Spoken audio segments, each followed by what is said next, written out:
When Frank Fritz passed away on September 30, 2024, at the age of 60, the world of collectible hunters and reality TV fans paused in quiet reflection.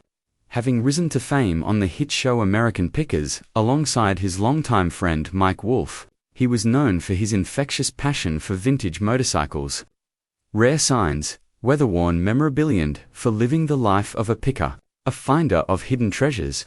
But what few people knew was the magnitude of the hoard he had amassed behind the scenes, particularly in an inconspicuous garage on his property that became the focus of an astonishing discovery.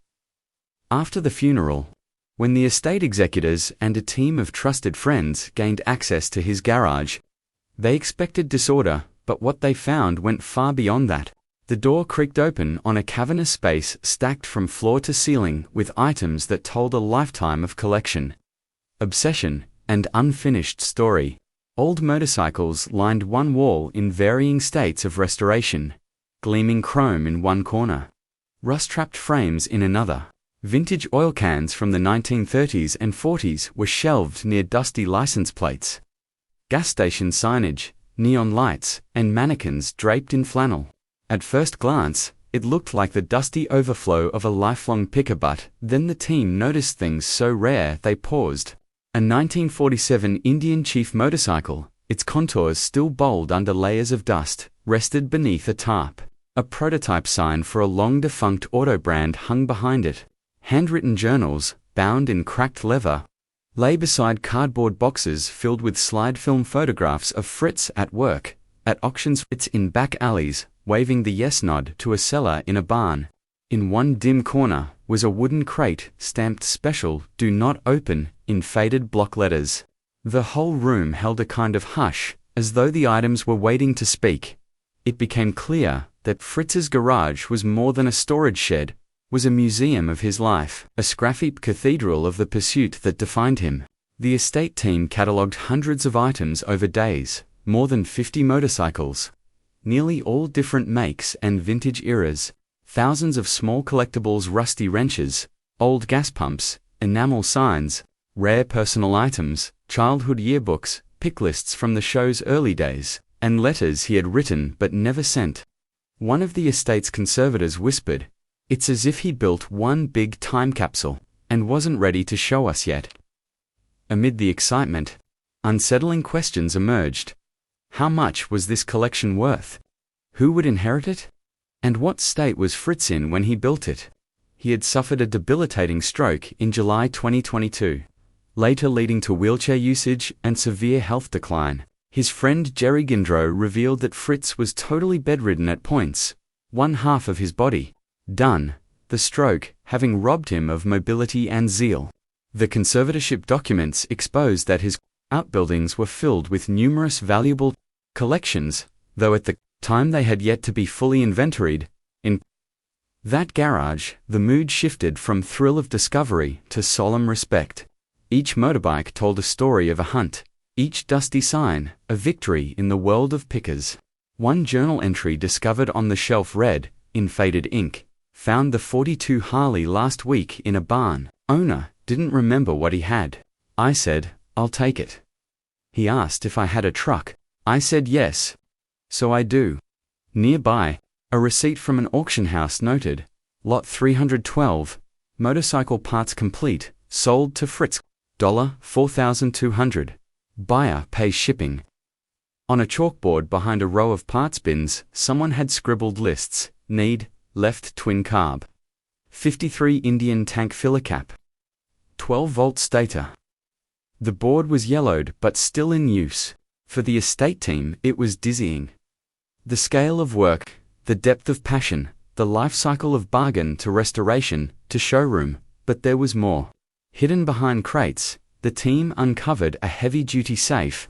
Inside this were documents, titles, vintage auction catalogs, and a small envelope labeled "Save for MF." The initials likely referred to Mike Wolfe. When contacted, Wolfe confirmed he had indeed received correspondence from Fritz about an item he wanted to pass on to his friend. The existence of the safe transformed the narrative. This was not chaos, it was an organized legacy in progress. Yet, The contents were still full of open tasks, unfinished restorations, items clearly meant for future sale or donation, even something marked museum display. It occurred to the team, Fritz was not simply collecting, he was curating. And in his final years, even as his health declined, he still held the vision. As word of the discovery leaked, the community buzzed. Fans of American pickers saw images of empty racks, cobweb-covered antiques, and were told the store Fritz operated, Frank Fritz Finds, would cease restocking. Its condition described as a barn full of mistakes by the bar owner who hosted it. But here, under the shuttered garage light and dust particles dancing in the sunbeams, was the hidden empire of Fritz's true work. An auction was planned for many of the items. Meanwhile, a handful of bikes would remain on display at the store in Savannah. When the mortuary-style stillness broke and the team began to move items out, two things became clear. One, the value, monetary and sentimental, was massive. And two, there was a story of redemption about Fritz's final days. The objects told that despite being limited by his stroke and disabled mobility, he had refused to quit hoarding. He stored, labeled Plandaven, down to the little envelope for his friend. The struggle had not silenced his spirit. The warehouse garage stood as silent witness. On one of the moving days, a former TV crew member placed on a bench a battered sign reading Pickens Unlimited EST, 1983. The paint was chipped, the words faded. He joked that Fritz must have bought it off a roadside stall in 1988, thinking it cheap. But when he wiped the dust away, he found beneath the signs back an old newspaper clipping. The original advertisement for Fritz's first big pick, a gas pump from 1949 sold at auction in Illinois.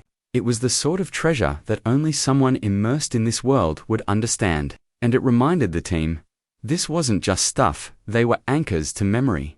As the items were processed, photographed, boxed, some were tagged for charity donation, some for sale, some for display. One jeans-covered motorcycle frame was tagged for display, do not sell.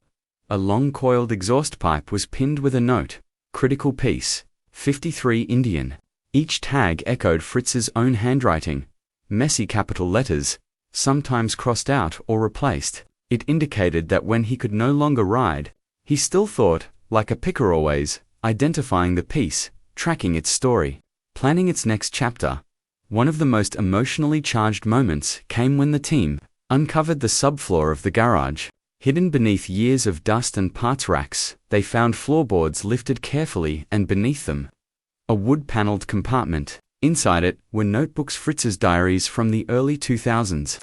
His thoughts about finding rusted relics, his dreams of a museum, his fear of being forgotten. Another revealed, if I can't ride, I'll collect. If I can't collect, I'll preserve. The sentiment struck many as the heart of the discovery. This wasn't only about finding things, it was about preserving his legacy. When the news hit, online, fans poured in comments, some lamenting the stores shut down, some excited for the auction, some saddened by the reality that the man they watched on TV had quietly built this castle of collections and suffered so much in the end. The estate acknowledged that the legal issues were unresolved. Fritz's father had contested the will, and the seal of the estate reportedly reached nearly $6 million. The garage items became part of that estate. The safe, the motorcycles, the journals, it all mattered. Slowly, the auction catalogue began to emerge. Some motorcycles listed at reserve amounts in the hundreds of thousands, rare signs in the tens of thousands. The boutiques of antiques sold as lots. The community of pickers and collectors leaned in. But for many, the most moving part wasn't the price, it was the story. The story of a man whose final years were marred by illness, who seemed defeated at times. He lost the will to live, said Gindro New York Post, but who nonetheless left behind a testament to what he valued: discovery, preservation, memory. A friend said that finding those notebooks under the floor felt like hearing him whisper one last secret. Don't forget. In the days of moving out the collection, silent reverence filled the garage. Old engines were revved for the first time. Chrome gleamed as lights were turned on. Dust motes floated like inspiration.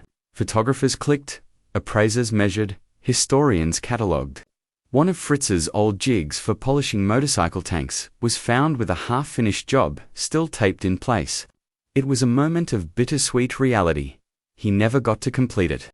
But somebody would. That unfinished tank became a metaphor for the rest of his life. Always a project. Always unfinished, always passionate by the time they cleared the last crate. The garage was empty, its shadows lingering in the empty racks. The scent of old oil and gasoline still hanging in the air. What the team left behind was not just a cleaned-out building, but a legacy turned tangible. Those motorcycles and signs would find new owners. Some would be displayed in tribute, some would be restored and ride again.